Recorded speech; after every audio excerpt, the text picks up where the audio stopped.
Hi friends, ఇప్పుడు నేను మీ ముందుకు రావడానికి కారణం ఏంటంటే నాకు 2 ఇయర్స్ నుంచి బ్లడ్ చాలా తక్కువగా ఉంది. అంటే 8% మాత్రమే ఉంది. దానివల్ల హెల్త్ పరంగా చాలా ఇబ్బందులు ఎదుర్కొన్నాను. అయితే అది ఇప్పుడు బ్లడ్ టెస్ట్ చేయించుకున్నాను. రీసెంట్గా పట్టించుకోకుండా నేను ఈ మధ్య కాలంలోనే ఈ తిల్లి అనేది తిన్నాను ఫ్రెండ్స్.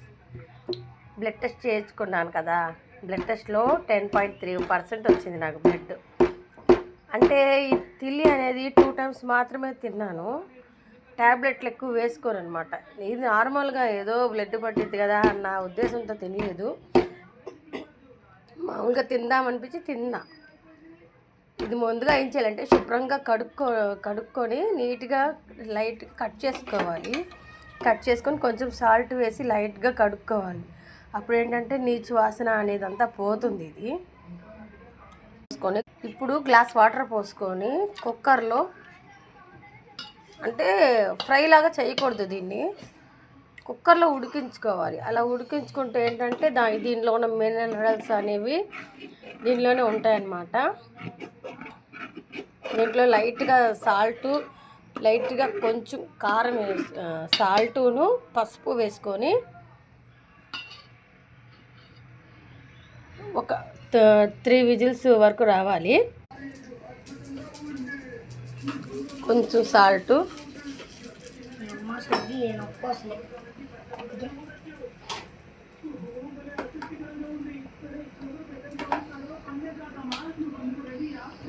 కొద్దిగా పసుపు వేసుకొని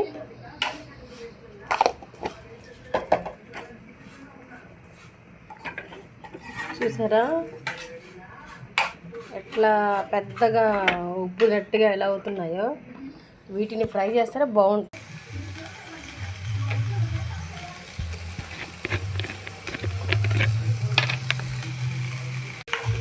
ఇప్పుడు ఒక ఉల్లిపాయ, 2 పచ్చిమిరకాయలు, కొంచెం కొత్తిమీర, కొంచెం ఆయిల్ వేసుకొని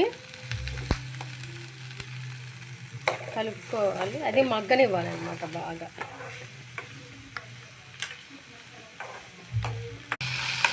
కొంచెం అల్లం చిన్నులపాయ పేస్ట్ కూడా కొంచెం వేసుకున్నాము. బాగా కలుపుకోవాలి, మంచి స్మెల్ వస్తూ ఉంటుంది. కొంచెం పసుపు, సాల్ట్ కొంచెం వేసుకోవాలి. కొంచెం కరివేపాకు కూడా వేయాలి. కరివేపాకు ఎందుకంటే